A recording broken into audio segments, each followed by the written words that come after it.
Shalom. Apa kabarnya? Luar biasa karena kita punya Tuhan yang luar biasa. Langsung saja mari kita buka bersama Injil Matius pasal yang ke-8. Ya karena waktunya ini sangat terbatas ya. Kita pergantian jam yang begitu luar biasa. Dan jemaat GSJS yang luar biasa. Tepuk tangan buat Tuhan Yesus. Iya, Injil Matius pasal yang ke-8 ayat yang ke-23 mulai kita baca bersama saudara. Ya, baca 1, 2, 3. Lalu Yesus naik ke dalam perahu dan murid-muridnya pun mengikutinya. Sekonyong-konyong mengamuklah angin ribut di danau itu sehingga perahu itu ditimbus gelombang. Tetapi Yesus tidur, maka datanglah murid-muridnya membangunkan dia, katanya, "Tuhan, tolonglah kita binasa." Ia berkata kepada mereka, "Mengapa kamu takut? Kamu yang kurang percaya." Lalu bangunlah Yesus menghardik angin dan danau itu. Maka danau itu menjadi teduh sekali dan heranlah orang-orang itu, katanya, "Orang apakah dia ini sehingga angin dan danau pun taat kepadanya?" Bapak Ibu, kalau kita melihat di dalam Injil Matius pasal yang ke-8, dari awal-awal pelayanan Yesus itu dia melakukan banyak mujizat. Mujizat-mujizat yang Yesus lakukan di Injil di Matius pasal 8 ini salah satunya Yesus menyembuhkan seorang yang sakit kusta, ya. Kita tahu bersama pada zaman itu sakit kusta tidak ada obatnya. Itu adalah penyakit terkutuk. Kalau orang kena kusta dia harus teriak di depan semua orang. Kalau dia mau lewat atau mau kemana dia teriak, "Aku kusta, najis, aku najis." Itu satu penyakit yang tidak ada obatnya dan tidak mungkin disembuhkan. Lalu Yesus datang di depan semua orang, di depan murid-muridnya dia melakukan sebuah mujizat.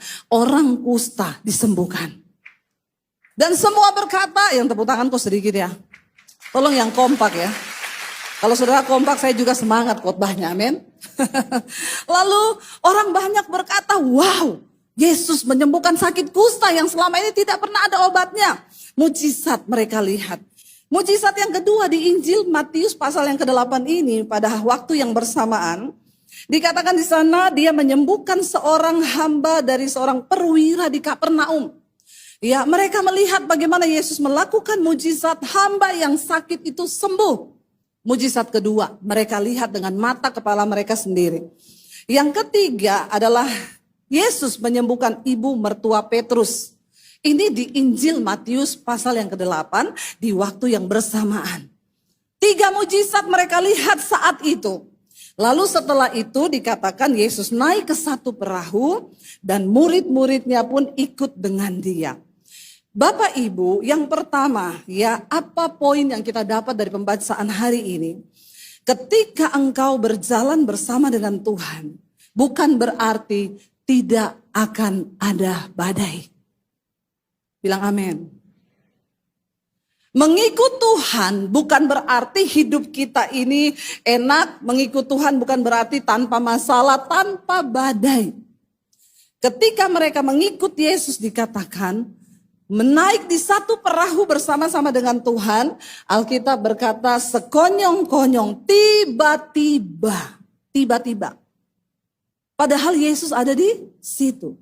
Terlalu banyak orang Kristen yang berkata, "Aku sudah ikut Tuhan, aku sudah melayani, aku sudah melakukan ini dan itu. Kenapa ada badai di dalam hidupku? Kenapa masalah datang?" Bapak Ibu percayalah, waktu kita ikut dengan Tuhan, tidak semua orang itu masalahnya banyak berpikir ikut Tuhan utang lunas. Langsung mesti katakan amin.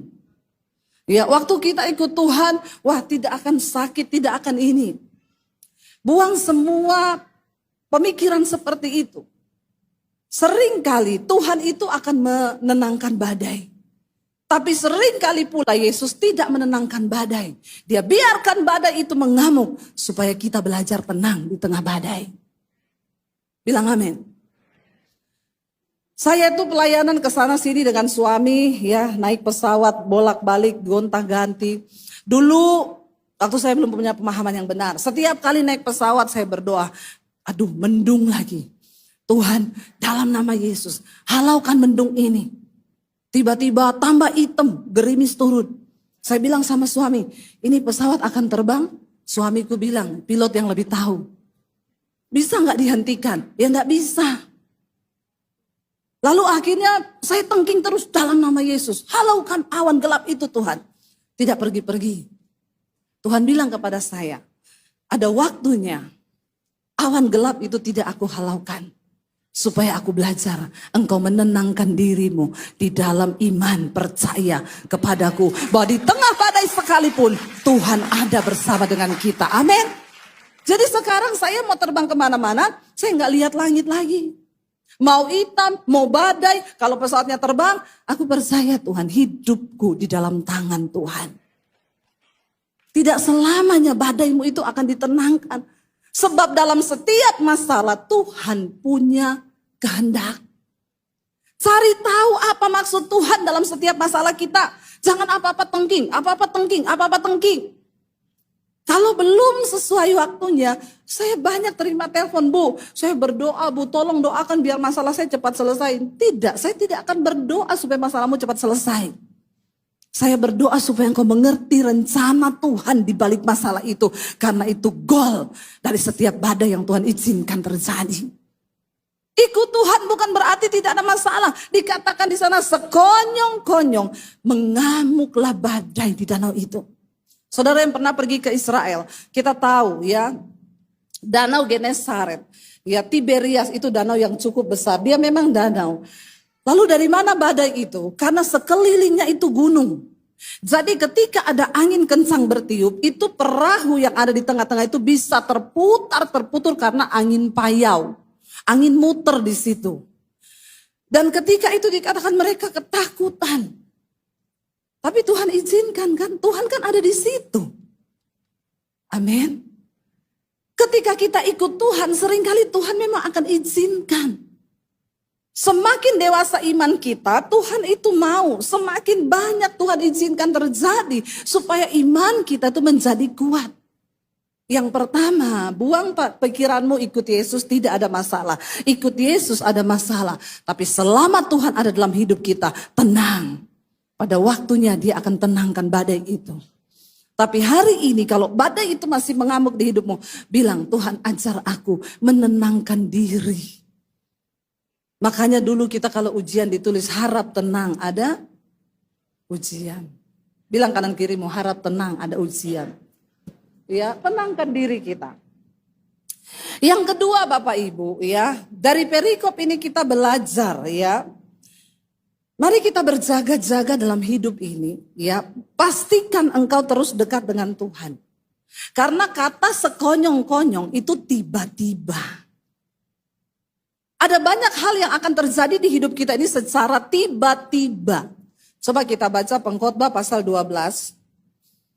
Ya, Pengkhotbah pasal 9 ayat yang ke-12 ya. Kita lihat di sini. Apa yang firman Tuhan katakan saudara supaya kita ini sama-sama berjaga-jaga. Baca bersama 1, 2, 3. Karena apa di sana dikatakan? Karena manusia tidak mengetahui waktunya. Seperti ikan yang terperangkap dalam jala yang mencelakakan dan seperti burung yang tertangkap dalam jerat. Begitulah anak-anak manusia terjerat pada waktu yang malang. Kalau hal itu menimpa mereka secara apa? Tiba-tiba. Kenapa kita ini harus hidup mendekat dengan Tuhan dan mengandalkan Tuhan? Karena segala sesuatu bisa datang dengan tiba-tiba. Kita ikut Tuhan, kita nggak mengharapkan yang buruk datang. Tetapi kalau Tuhan izinkan yang buruk datang, ya sudah. Makanya gandul gusti. Amin. Saudara ngerti nggak gandul gusti? Masa orang mudeng loh, aku yang mudeng loh. Ya, gandul gusti itu berpegang pada Tuhan. Saya kemarin dikejutkan teman saya, saudara dia WA, Bu doakan suami saya meninggal dipanggil Tuhan. Kenapa saya kaget terperanjat? Karena beberapa minggu yang lalu saya berjumpa dengan ibu ini. Dia cerita suaminya beberapa bulan ini dapat pekerjaan di luar kota. Lalu dia bilang kepada saya, tapi puji Tuhan Bu, bulan depan itu suami saya semua kerjaannya selesai Dan dia akan kembali ke Jakarta dan kami mau hidup sama-sama. Karena semua selesai bulan depan. Bapak Ibu, lalu beberapa minggu yang lalu ibu itu pergi ke kota tempat suaminya, dia bantu pekerjaan suaminya, lalu dia balik ke Jakarta. Saya dapat kabar kemarin, Bu, suamiku dipanggil Tuhan. Saya syok. Karena harapannya bulan depan mereka akan bersama-sama. Bu, sakit apa? Enggak sakit, Bu. Beberapa minggu ini suaminya mengeluh sering sakit asam lambung. Katanya asam lambung, dia pusing. Jadi istrinya bilang, kita check up, kamu check up dulu. Iya, minggu ini pekerjaannya selesai, minggu depan mereka akan terbang ke Singapura untuk check up.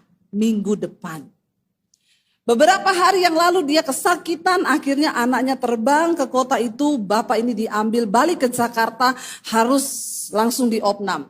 Ke Siloam hanya 1 malam, dipanggil Tuhan. Semua terjadi secara tiba-tiba. Inilah kehidupan. Kenapa kita perlu merendahkan hati untuk pegang erat Tuhan dan firman-Nya? Karena semua bisa terjadi secara tiba-tiba. Saya kadang bingung melihat manusia terlalu sombong dengan hidup di dalam dosa. Bersinah, selingkuh, mabok, tidak ada pertobatan. Engkau pikir napas yang Tuhan berikan kepadamu itu adalah karena kekuatanmu? Hari ini kalau Tuhan bilang stop, jantungmu stop. Saya kemarin pelayanan di satu daerah. Ada seorang pejabat, dia bilang kepada saya, Bu, doakan ya, saya ini jatuh terus di dalam dosa persinahan, Bu. Ya, saya kalau sudah pergi ke Jakarta itu, sudah di hotel, sudah hati saya mulai gelisah, Bu, mulai cari perempuan. Saya ini sudah didoakan beberapa pendeta, Bu Dewi. Tapi tetap, Bu, kalau sudah di Jakarta, saya nginap di hotel ini, dia nginap di hotel yang ada tari-tarian perempuan-perempuan begitu. Saya bilang, Bapak sudah tahu sering jatuh di got, jangan main deket got. Amin. Nanti kalau kau jatuh, kau bilang ini salahnya got. Bapak itu sudah tahu Bapak jatuhnya di situ, nginep di hotel yang bersih. Ya, engkau tidur, hatimu tergoyang, di bawah ada tari-tarian, dia turun. Dia bilang, saya ini sudah didoakan beberapa pendeta, Bu, bahkan sudah ada yang menubuatkan saya. Sekarang Ibu Dewi sampaikan sesuatu buat saya apa, Bu? Saya bilang, Pak, kalau engkau tidak bertobat, engkau lagi bersinah di hotel, Tuhan stop jantungmu, kau mati, Pak. Dia bilang, astaga Ibu, jangan bernubuat buat saya, Bu. Ini bukan nubuatan, tapi ini yang keluar dari mulut saya. Selama ini pendeta mungkin kasih kau hiburan-hiburan. Saya nggak mau, Pak. Jangan sombong, kau pikir tuh napas hidup punyamu. Kau bertobat hari ini, tidak bertobat, ingat saja apa yang saya bilang ya. Kau booking perempuan, kau masuk di hotel, kau mati dalam keadaan lagi bersinah, di foto. Jadi Bapak pikir saja, Bapak renungkan, Bapak mau masuk surga, masuk neraka, atau masuk koran. Iya enggak? Ngapain kita main-main dengan hidup? Kalau Tuhan stop jantungmu, Bapak Ibu, enggak bisa. Makanya bereskan hidup. Setiap detik, setiap menit di hidup ini, semua bisa terjadi. Semua bisa terjadi. Dan kita tidak punya kemampuan untuk menghentikan apapun di hidup ini. Seringkali itu harus terjadi. Saya telepon ibu itu, dia nangis, Bu, saya enggak sangka, Bu, suami saya dipanggil Tuhan. Iya, Bu. Tapi sudah, Bu, Bapak sudah beristirahat dari segala jerih lelahnya. Hari ini ibulah yang harus berjuang. Kita harus tetap percaya dalam segala keadaan. Itu keputusan Tuhan yang terbaik. Ibu jangan salahin Tuhan. Iya, Bu Dewi, doakan biar saya dan anak-anak kuat. Rencananya bulan depan selesai semuanya, mau sudah hidup sama-sama. Tapi Tuhan berkehendak lain. Seperti ikan yang masuk dalam jala burung yang masuk ke dalam perangkap, kita tidak pernah tahu. Tiba-tiba nasib itu datang menimpa kita secara tiba-tiba. Kenapa kita harus pegang kuat Tuhan? Kenapa harus firman yang kita pegang? Karena sekonyong-konyong semua bisa terjadi. Tapi Tuhan itu baik dalam segala rencananya. Kita kuat kalau kita pegang Tuhan. Yang ketiga, Bapak Ibu. Ya, Bagaimana kita berespon dalam setiap badai itu penting. Perhatikan, murid-murid berkata ayat 25. Ya, mereka bilang, maka datanglah murid-muridnya membangunkan dia, katanya, Tuhan, tolonglah kita binasa. Murid-murid ini sudah melihat mujizat dari Yesus. Mereka sudah percaya Yesus itu Tuhan, tapi omongan mereka itu loh, lihat gitu loh. Tuhan, tolong kita Kalau mereka bilang kita binasa, berarti mereka juga ngomong Yesus binasa nggak? Iya, kalau perahu ini tenggelam, engkau juga binasa. Makanya tolong Tuhan, kita binasa. Kita kalau ada masalah, Bapak Ibu jangan bilang gini, mati aku, mampus. Ya, respon dalam setiap persoalan yang kau hadapi itu yang Tuhan lihat. Karena terlalu mudah kita ini kalau di gereja nyanyi, wusus kayak iya, oh. Ya, aku punya Tuhan yang besar. Pret. Waktu engkau hadapi masalah di rumah, engkau hadapi masalah keuangan, engkau hadapi masalah dalam rumah tangga, masih adakah iman itu dalam dirimu? Atau seperti murid-murid yang berkata, Tuhan bangun, kita binasa Tuhan. Bapak Ibu, saya waktu itu pernah ya kita terbang. Ketika terjadi badai salju, saya ingat banget di Amerika itu semua penerbangan cancel, saya terbang. Waktu itu saudara, badainya begitu kencang, di pesawat tuh goyang terus. Saya bilang ke suami saya, coba buka jendelanya saya mau lihat itu ada apa ini, kenapa pesawatnya goyang. Suami saya buka, waduh awan hitam saudara. Saya makin takut waktu lihat awan itu hitam. Tiba-tiba ada suara di hati saya yang berkata ini, jangan kau fokus pada badainya. Lihat Tuhanmu, saya langsung bilang sama suami, tutup, cepat tutup. Lalu saya mulai memfokuskan diri kepada Tuhan. Aku percaya Tuhan, Engkau ada bersamaku. Sebesar apapun badai ini, kami percaya kalau belum waktunya mati, saya tidak mati. Aku percaya, mati pun Tuhan, sudahlah. Hidup adalah Kristus, mati adalah untung. Amin. Berarti sudah siap mati? Haleluya ya. Bapak Ibu percayalah, ketika kita ikut Tuhan, Tuhan melihat respon. Bagaimana imanmu dikatakan besar, bagaimana imanmu dikatakan teguh waktu engkau melewati badai. Bagaimana engkau bisa berkata tentang badai itu. Bagaimana engkau berespon tentang masalah itu. Yang terakhir, milikilah pengalaman pribadi dengan Tuhan. Setiap masalah di hidup kita adalah sebuah kesempatan untuk engkau menyaksikan kedaulatan Tuhan. Ketika Yesus bangun dia berkata, hai kenapa kamu takut, kamu yang kurang percaya. Orang itu kalau takut berarti kurang percaya. Ya, lihat setan takut, lihat masalah takut, hadapi masa depan takut. Bagaimana ini nanti keadapan ke depan ini keuangan seperti apa. Dunia sudah berprediksi begini-begini. Hello, pegang imanmu kepada Tuhan. Kalau engkau sungguh-sungguh percaya pada Tuhan, terjadilah sesuai dengan imanmu. Ketika Yesus menghardik badai itu, tiba-tiba danau itu menjadi tenang dan sangat teduh. Lalu dikatakan di sana, kita lihat saudara ayat yang ke-27. Baca bersama. Dan heranlah orang-orang itu, katanya, orang apakah dia ini? Sehingga angin dan danau pun taat kepadanya.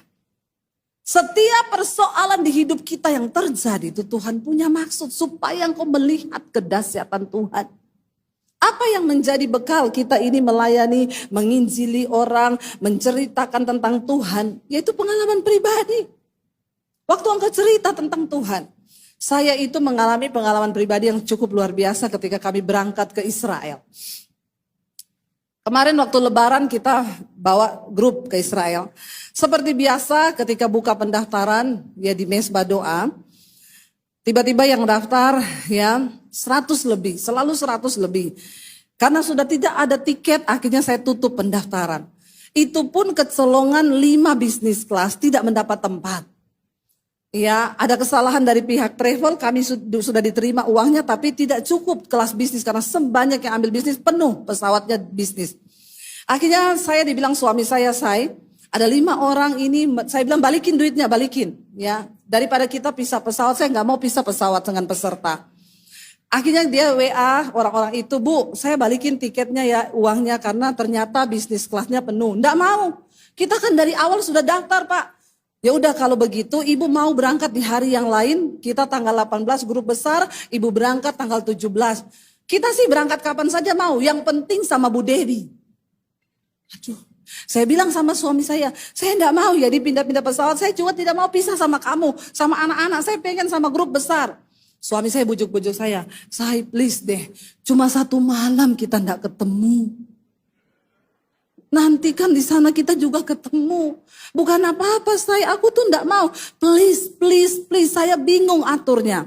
Ya udah saya akhirnya mengalah, kami berangkat tanggal 17. Saya tuh masih bertanya, Tuhan, kenapa sih Tuhan kasih saya itu berangkat tanggal 17? Akhirnya grup besar ya 116 orang. Suami saya berangkat tanggal 18. Waktu itu kami dapat nginep di Muscat ya. 1 hari kami dapat city tour di sana keliling kota Muscat tuh luar biasa. Kota negara yang kaya minyak, mereka kota putih semua. Siang kami ke bandara, kita harus terbang 3,5 jam menuju Jordan di Aman. Saya WA suami saya, semua sudah aman kan? Sudah di atas pesawat. Oke, kita ketemu di Jordan. Haleluya, puji Tuhan, saya mau ketemu suami saya dan semua rombongan. Saya matiin HP, dia juga sudah di pesawat waktu itu jam 1 siang di Indonesia. Oke, bye-bye, saya landing lah di Jordan. Itu cuma 3,5 jam perjalanan, suami harus terbang 8,5 jam. Lalu saya turun, saya bilang dia pasti HP-nya masih mati karena di atas pesawat. Waktu saya hidupin HP, tiba-tiba saya baca, suami saya bilang, kita enggak jadi terbang. Kita semua turun, sekarang kita semua lagi di bandara nunggu keputusan dari maskapai. Kenapa? Ya, jadi saudara ceritanya waktu itu semua naik pesawat sudah. Tiba-tiba ketika pesawat itu mundur mau ke landasan pacu, ada seorang peserta saya muntah-muntah. Dia sesak napas, keringat dingin, pusing, nggak bisa napas. Akhirnya dilaporinlah ke pramugari. Ada satu penumpang sakit. Datang pramugari. Ibu gimana ibu? Iya, aduh saya enggak tahu. Ya udah ibu pindah ke bisnis dulu. Satu peserta saya suruh pindah ke ekonomi untuk tukeran. Siapa tahu dia bisa baik. Dilurusin, diurus, tetap tidak sembuh. Dia sesak napas, dia pusing. Lalu akhirnya, ibu gimana ya? Akhirnya dibilang ke pilotnya datang stop. Ya udah kita stop dulu ini. Atau kita balikin nanti ibu ini diturunin. Waktu sudah pesawat balik ditanya, gimana ini ibu? Bapak turun, suaminya bilang, aduh kalau saya turun 3 orang, 150 juta hilang. Pak, tolong Pak, kami niat berangkat ke tanah perjanjian, jangan diturunin. Terus gimana? Kasih lagi waktu 10 menit saja, mudah-mudahan istri saya sembuh. Tapi ini sudah mau 20 menit lebih loh, kita tunggu, gak apa-apa please Pak. Suaminya memohon, akhirnya pilot bilang, iya ya silakan tapi benar ya 10 menit. Penumpang yang lain sudah dengan keponya melihat, pakai cara sakit lagi, dia terbang. Biasa kan orang tuh kalau belum tahu endingnya begitu. Akhirnya pilot datang lagi, Pak ini penerbangan bukan bus ya. Kita enggak boleh parkir lama-lama. Kalau enggak bisa Bapak turun sekarang, ya turun semua ya. Kita enggak bisa seperti ini. Waktu bapaknya bilang ya sudah kami turun. Istrinya bilang, Pak aku sembuh. Loh bagaimana mungkin? Iya aku sembuh. Kata istrinya, penyakit saya itu kayak diangkat. Hilang, ini aku bisa tersembuh. Pilotnya tanya, benar coba ibu napas. Sembuh. Berangkat, bukan karena uang 150 juta kan bu? Bukan, akhirnya ya udah berarti pintu tutup kita berangkat ya. Iya siap, pintu pesawat ditutup. Pesawat mundur. Waktu baru mau mundur. Tiba-tiba mesinnya bunyi wuk, wuk, wuk, wuk, mati. Lampu mati, AC mati, pesawat mati. Di starter lagi, wuk, wuk, wuk, wuk, wuk, gak bisa hidup. Tidak mungkin disuruh dorong. Akhirnya dicoba berapa kali.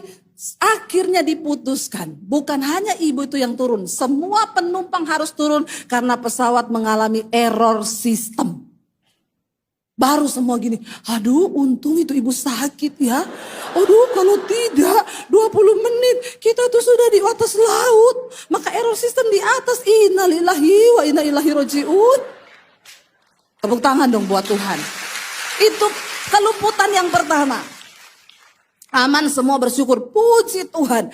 Akhirnya tunggu sampai sore, tidak ada kepastian. Diputuskan ini pesawat sistemnya yang error, harus datangkan teknisi dari negara asalnya.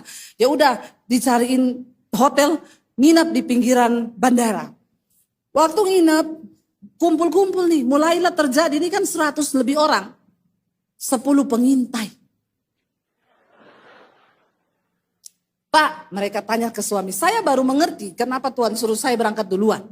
Memang yang tersisa hanya suami saya yang lembut hati. Seperti Musa, dia berusaha menenangkan bangsa itu. Saudara, akhirnya ini pengalaman dahsyat, saya bersyukur sama Tuhan, Tuhan itu ajaib. Jangan buru-buru salahkan Tuhan di tengah badai. Akhirnya saudara, mulailah orang-orang gini, kita nanti malam jadi berangkat ya, pakai pesawat yang sama? Iya, komputer aja kalau error, diperbaiki belum tentu langsung jadi, bisa hang lagi. Kalau kita berangkat pakai pesawat yang sama, mati konyol ini.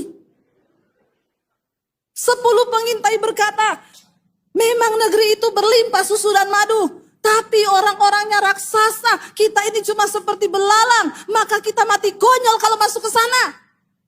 Yosua dan Kaleb bilang, Tuhan yang menyertai kita memberi kemenangan. Mereka ambil batu, mereka mau lempari Yosua dan Kaleb. Lalu saudara, suami saya bilang, iya Bu, tenang Bu, enggak, kami semua peserta sudah bilang Pak, kami tidak akan berangkat kalau pakai pesawat yang sama. Aduh, dia pikir ini bus, baku ganti-ganti bus, cari di mana bus mau diganti. Lalu suami saya kabari saya ini terjadi seperti ini. Baru dia kabari, saya dapat telepon dari peserta, Bu, Ibu jangan berpihak pada travel ya, hanya karena cari untung. Terus, ini semua peserta tidak mau berangkat kalau pakai pesawat yang sama. Kami minta ganti pesawat. Saya tidak punya private jet. Terus ibu maksudnya gimana? Emang Ibu Debbie yakin ini pesawat sudah baik? Ibu, saya bukan teknisi. Saya juga bukan pilot. Tapi kalau pilot memastikan bisa terbang, terbang saja. Iya, Ibu ngomong enak. Ibu tidak ada di sini, Ibu di sana. Terus Bu, maksudnya apa? Oke, Ibu nggak tanggung jawab ini pesawat udah baik atau betul kan? Sekarang siapa yang tanggung jawab keselamatan seluruh peserta? Apalagi itu Bu, Tuhan yang tanggung jawab, bukan saya. Keselamatan itu Tuhan yang tanggung jawab. Pokoknya kami sudah sepakat, Ibu harus bikin pengumuman di grup, kami tidak berangkat semua kalau pakai pesawat yang sama. Saya di sana itu, saya itu di aman saudara. Tapi sungguh di aman pun kita bisa tidak aman. Betul, saya nangis di hotel, saya teriak. Sampai petugas yang bawa koper saya di kamar, what's wrong, what's happened? Oh my God. Saya bilang kepo. Saya nangis teriak, Tuhan aku salah apa Tuhan? Kenapa ini peserta gak jadi berangkat Tuhan? Ampuni aku Tuhan. Saya gak bisa makan satu biji makanan pun gak bisa masuk. Saya baru rasa itu orang kalau stres ya. Tingkat tinggi saudara. Lalu saya baru mau pikir apa? Anak saya kirim foto. Mam, aku nangis mam. Aku takut mam. Kalau berangkat pakai pesawat yang sama, kita mau pulang, mam. Lah papimu piye? Lah iya aku bingung, mam. Aduh, saya tuh bingung. Saya lihat anak saya nangis begitu. Akhirnya saya jawab anak saya, iya deh ikuti kata hatimu aja. Kalau kau mau pulang, pulang sudah. Saya bikin pengumuman di grup. Saya memutuskan kami berada di pihak peserta. Kalau berangkat pakai pesawat yang sama, berdasarkan pertimbangan seluruh peserta, tidak usah berangkat. Suami saya telepon, Say, kenapa kamu bikin pengumuman begitu? Aku nih lagi berusaha menguatkan hati mereka. Ya, tidak kompak lagi. Saya tuh baru tahu kenapa Tuhan suruh saya berangkat duluan. Kalau saya enggak berangkat duluan, saya bubarin itu semua di bandara. Pulang, enggak usah berangkat. Makanya Tuhan tuh tahu, karena saya nggak bisa ditekan, apalagi bawa-bawa. Ibu hanya cari untung kan? Ya Allah ya Rabbi. Akhirnya suami saya bilang, mending gini Say, kamu bikin video 1 menit saja, kasih kekuatan buat mereka. Ini kita sudah mau masuk tanah perjanjian loh. Saya sambil nangis bikin video, Bapak Ibu, saya sudah di aman, saya tunggu Bapak Ibu kesini. Ingat pesan saya. Kalau belum waktunya mati, enggak mati. Tapi kalau sudah waktunya mati, biar kau tidak berangkat, kau kepleset di kamar mandi. kau mati. Loh bener enggak? Mau apa lagi? Waktu saya kirim begitu ternyata sebagian imannya bangkit. Akhirnya tibalah jam 8 malam mereka harus berangkat. Naik bus ke bandara sore. Waktu sampai di bandara, bapaknya yang istrinya sakit, itu salaman sama suami saya, Pak Daniel selamat jalan lah. Loh Bapak mau kemana? Saya hanya mau ambil bagasi aja Pak, kami sekeluarga tidak jadi berangkat. Suami saya bilang, Pak, kita ini gak jadi terbang, kita luput dari kecelakaan karena Tuhan udah pakai istri Bapak sakit. Lah sekarang kita sudah bisa terbang, kenapa Bapak gak berangkat? Enggak Pak, saya gak berani. Suami saya bilang, tak doakan bisa enggak Pak? Oh iya, boleh Pak Daniel berdoa. Bapak itu bersaksi kepada saya, Bu, waktu Pak Daniel berdoa buat saya, Bu, kayak ada sesuatu yang dicabut dari kepala saya, Bu. Begitu amin, dia langsung bilang, Pak Daniel, kami berangkat bertiga. Saya enggak tahu suami saya itu doanya, iya ya. Jadi hari ini kalau ada yang sedang kena roh ketakutan, hubungi suami saya. Terutama yang besok jatuh tempo. Itu horor sih, horor. Lalu dimenangkan 3 orang. Ada yang satu datang, Pak Daniel, jujur imanku itu hanya 10%. Saya boleh titip gak 90% di Bapak? Suami saya bilang gak bisa titip iman Pak, titip duit bisa Pak. Ada lagi yang datang, Pak Daniel, ini jujur kita mau berangkat? Iya. Aduh saya enggak berani Pak. Dia berusaha kuatkan. Orang Medan datang. Pak Daniel, bukan apa-apa Bapak. Kami ini mau berangkat, kita ada perjanjian. Kami ini sudah pamit satu kampung Bapak. Jadi kalau tidak jadi berangkat, saya disuruh pulang. Aduh, di mana harga diriku? Orang Medan tuh dahsyat, harga diri lebih tinggi harga diri daripada harga nyawa. Tapi dia memberi kekuatan. Saya tetap berangkat Pak. Bukan masalah pesawat rusak atau tidak. Pokoknya saya tetap berangkat. Ada bapak-bapak yang telepon anaknya. Nak gimana menurutmu? Papa mama berangkat enggak?